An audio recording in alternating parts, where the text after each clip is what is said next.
1. Bueno, la clase pasada habíamos visto la ecuación de Metcalfe, Ed y Eddy para el cálculo del oxígeno soluble. Utilizas la ecuación de Metcalfe, que bueno, es el oxígeno máximo soluble en agua a 0 grados, 0% de sal, lo que le descuentas de sal, lo que le descuentas de temperatura, lo que le descuentas de glucosa y finalmente multiplicas por la presión y ya con eso calculas la solubilidad del oxígeno. Entonces, lo que sigue es el cálculo del KLA. Y bueno, entonces, ¿qué es el KLA? ¿Qué es el KLA? El coeficiente del oxígeno. El coeficiente de el Barren es la velocidad de solubilidad del oxígeno, que precisamente es LA de la fase gaseosa a la fase líquida. Entonces, y bueno, esa es la L, de que es en la fase líquida, y la A es del área, porque ya está contemplando el área. ¿De dónde viene de la ecuación de Fick? Sí, voy a desviar. Es el que se usa en reactores para la velocidad de transferencia. Sí. ¿Se acuerdan de una ecuación que dice que la corriente es igual a la resistividad específica por ¿no es cierto? Es el área entre la distancia por la resistividad específica por la diferencia de voltaje.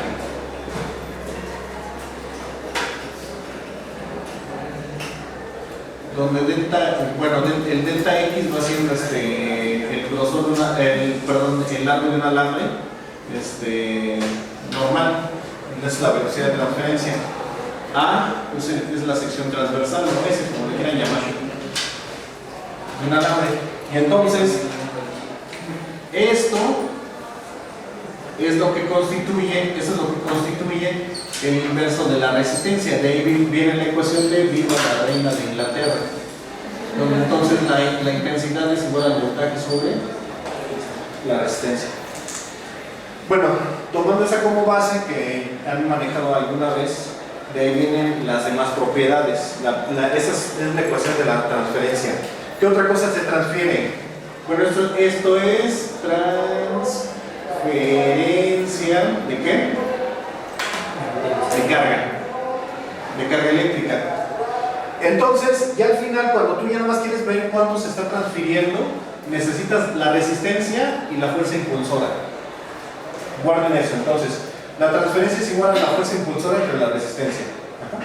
Entonces, otra que se transfiere, el calor de Q en dt es igual a ¿quién? Nuevamente el área por la diferencia de temperaturas entre el espesor y bueno, me faltó la constante, no importa la posición de la constante, se está multiplicando. Y entonces, esta es conductividad. Y ustedes saben que la conductividad es el inverso de la resistencia. Entonces también todo esto constituye el inverso de la resistencia térmica.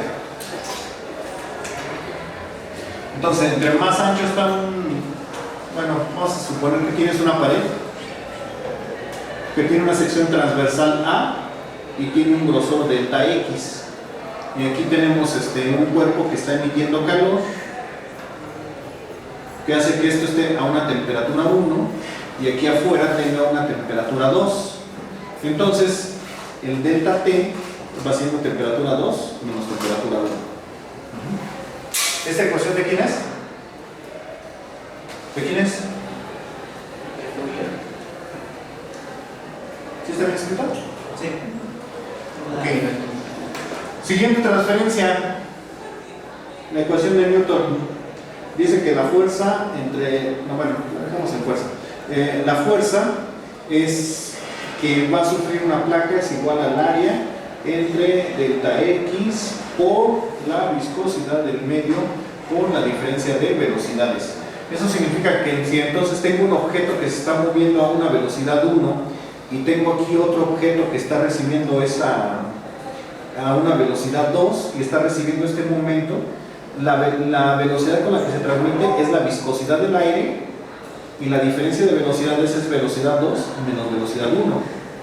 Y entonces esto va a sufrir una fuerza que hace que se mueva el objeto. Eso ustedes van a experimentar. Digamos, sí, bueno, espero que no, pero se me hace que sí lo han experimentado y en carne propia y se siente re feo. De que cuando pasas cerca de algo que va muy rápido, te jala. ¿Sí lo han vivido, no? Tienes un objeto que está estático. Voy a pasar a gran velocidad. ¿Qué es lo que va a pasar? Sí. Cuando pasa un trailer cerca de una moto, ¿qué tal se siente? Se tambalea todo. Malditos. Sí. Bueno, sale del tema, pero no del tema de la vida. Cuando una partícula se está moviendo en una dirección B, eso significa que está comprimiendo el aire que está delante y está expandiendo el aire que está atrás. Entonces, si tú ves eso en una gráfica de presión, tienes el objeto y entonces adelante estás comprimiendo. El aire que está adelante se está comprimiendo. Y el aire que está atrás está siendo expandido.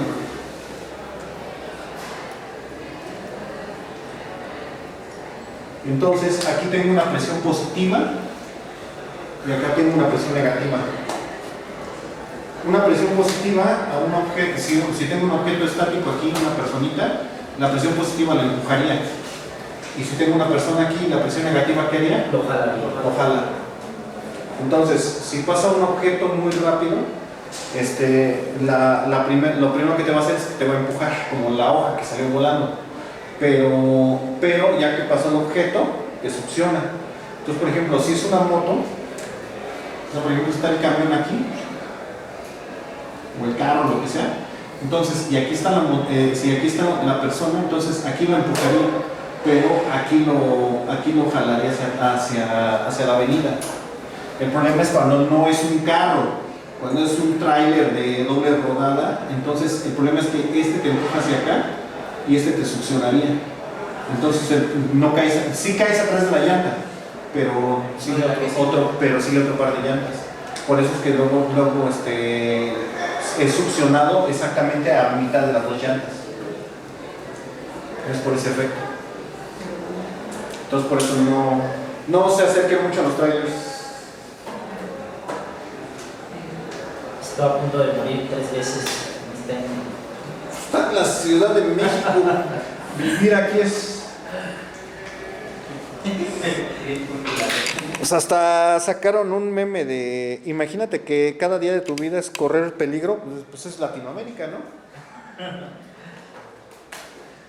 Bueno, entonces, siguiente ecuación que ustedes también ya conocen. Ahora sí, ¿quién? Fick. ¿Qué dice la ley de Fick?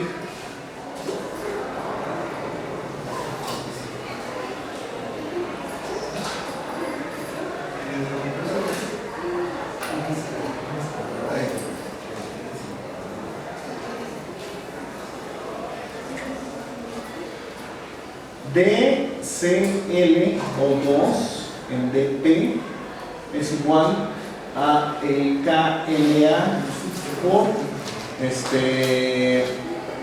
el delta de concentraciones.